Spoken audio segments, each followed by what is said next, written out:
السلام عليكم ورحمة الله وبركاته. أهلا بكم في حلقة جديدة. في الفيديو ده هنتكلم عن القاف، يعني السعال. فيديو منقسم لثلاث نقاط. أول حاجة نتعرف إيه هو السعال، رقم 2 أسباب السعال، ورقم 3 علاج السعال.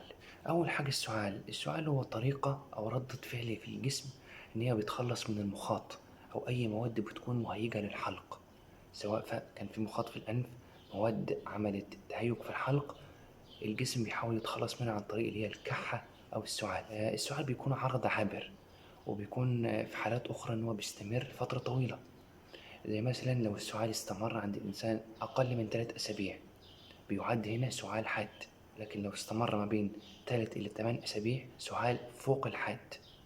لو استمر أكتر من 8 أسابيع ده بنسميه السعال المزمن.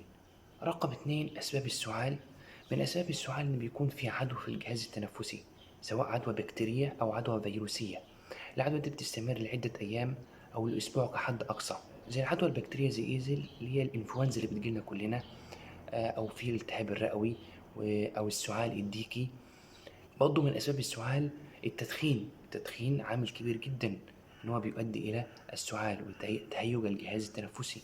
برضه تناول بعض أنواع الأدوية بتؤدي لتهيج في الحلق وفي الجهاز التنفسي بتؤدي إلى السعال.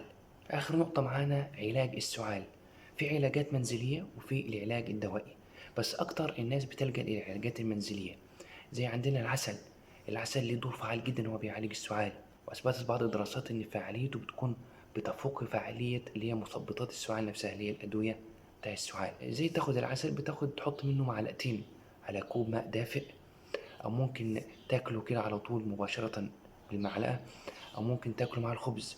عندنا حاجة اسمها البروبيوتيك دي عبارة أصلا عن بكتيريا نافعة بناخدها من الأطعمة. البروبيوتيك مش بيعالج بشكل مباشر السعال، بس إن هو بيكون ليه دور فعال إن هو بيعمل إعادة توازن في البكتيريا الموجودة في الجهاز الهضمي، وبالتالي بتؤدي لتقوية الجهاز المناعي اللي هو الجهاز المناعي اللي بيحارب السعال. عندنا حاجة اسمها البروميلين ده إنزيم موجود في جذر وفاكهة الأناناس، بيكون هو قادر على إن هو يثبط ويوقف السعال ويخلص الحلق من المخاط. أكتر فايدة تقدر تاخدها من البروميلين إن أنت تشرب عصير الأناناس 3 مرات يوميا، أو تاكل فاكهة الأناناس، شرايح الأناناس، عشان موجود فيها إنزيم البروميلين اللي بيساعد على تخليص الجسم من السعال.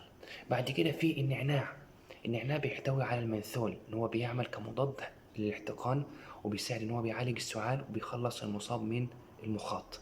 بعد كده في الزعتر بيتخلص من السعال وعلى اكتر مشاكل الجهاز التنفسي، ان انت تحط معلقتين منه على كوب ماء دافئ وتشربه. المضمضة بالماء والملح عبارة عن انت تحط ربع او نص معلقة من الملح في كوب مية وتمضمض بيهم. اخر نقطة معانا هي العلاج الدوائي. طبعا في علاجات دوائية كتير ان هي بتعالج السعال، بس في تنبيه على نقطة ان انت تحاول ما تشتريش الادوية اللي هي بتكون دون وصفة طبية، او لما تيجي تشتريها يكون في حيطة وحذر، لانها بتندرج تحت مجموعات ولازم تقرأ المكونات اللي موجودة فيها ان هي بتحتوي على مواد اللي هي فعلا بتعالج السعال.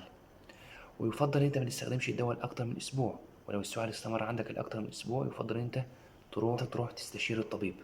في نهاية الفيديو أتمنى يكون عجبكم وطلعتوا منه معلومة مفيدة واستفدتوا. ما تنساش تحط لايك لو الفيديو عجبك، اشترك في القناة، فعل زر الجرس عشان يوصلك كل جديد. أشوفكم الحلقات الجاية إن شاء الله.